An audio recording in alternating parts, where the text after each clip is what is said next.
কি অবস্থা ভাইয়া? আশা করি তোমরা একদমই ভালো আছো। তো গতকাল দেখলাম এসএসসি পরীক্ষার রেজাল্ট দিছে। এসএসসি পরীক্ষার রেজাল্টে দেখলাম যে অনেকে ফেল করছে।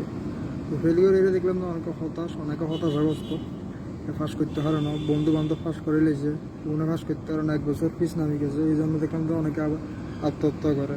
আচ্ছা, এটা কি আসলে কি ঠিক? তোমরা হ্যাঁ, আসলে জীবনে কি একবার ফেল করাটা কি জীবনে কি একবার কি আনসাকসেসফুল? আরে বেড়া, তুমি বুঝো না, তুমি যে হেল্প করছো না, তুমি সাকসেসফুল মানুষ, তুমি সাকসেসফুল মানুষ। যদি বিশ্বাস না করলে তাহলে তোমরা একটা গল্প শুনো।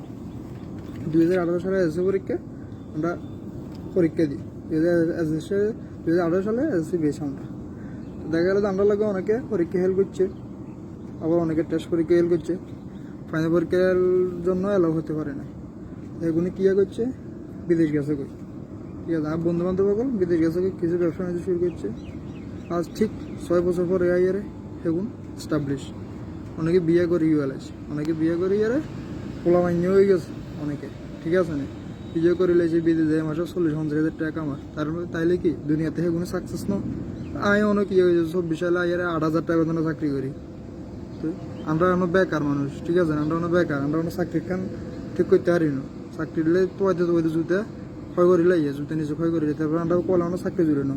তাহলে কি এসএসসি পরীক্ষাতে হেল্প করাটাও কিন্তু ভালো আসিল না?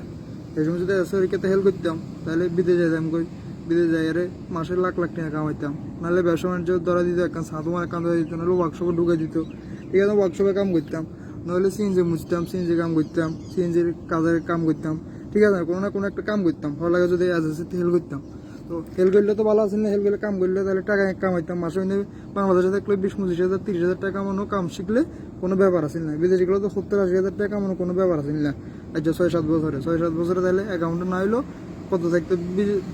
না থাকলে 10-15 লাখ টাকা থাকতো, বিয়ে সাথে করে লাইতাম, পোলা মাইয়া হইতো, বউ থাকতো, সব কিছু থাকতো।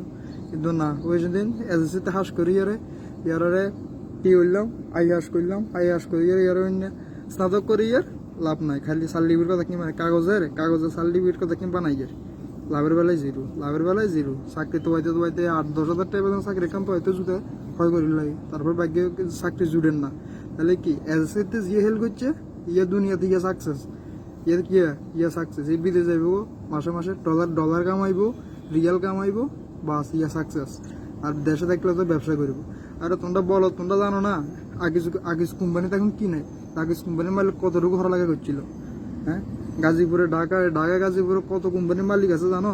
যেগুলো আইএসও করে না ঠিক মতো। এগুলো কোম্পানিতে এখন মাস্টার্স পাশে করা মানুষ এখন চাকরি করে, পিএইচডি করা মানুষ এখন চাকরি করে সেগুলো কোম্পানিতে, কিন্তু এখন আইএসও করে না। তুমি বুঝো না, তুমি হতাশ হইও না। হতাশ সমঝাইতো না, এক কথা হয়েছে কি, হতাশ সমঝাইতো না। একবার হেল করছে আবদ্ধ পরীক্ষা, নাহলে বিদেশ জগই 5 পরীক্ষা করো, 5 পরীক্ষা করে বিদেশ জগই, নাহলে বাংলাদেশে ব্যবসা বাণিজ্য করো। আর তুমি হরার লাগাতে কি করবো? তোমার কাছে টেঁয়া থাকলে ধরো মাস্টার পাস করা মানুষও তোমার দাম দিব। হঠাৎ টেঁয়া না থাকলে মাস্টার পাস করিয়ে লাভ নাই। টেঁয়া না থাকলে তুমি মসজিদ কমিটির সভাপতি হইতে পারবে। টেঁয়া থাকলে তুমি মসজিদ কমিটির সভাপতি হইতে পারবে, তুমি সমাজ সেবক হইতে পারবে, সমাজের বড় ব্যক্তি হইতে পারবে। টেঁয়া না থাকলে তুমি মাস্টার পাস করিয়ে লাভ নাই, হাজার সার্টিফিকেট বানিয়ে লাভ নাই, তোমার কেউ কোনো মারতো না।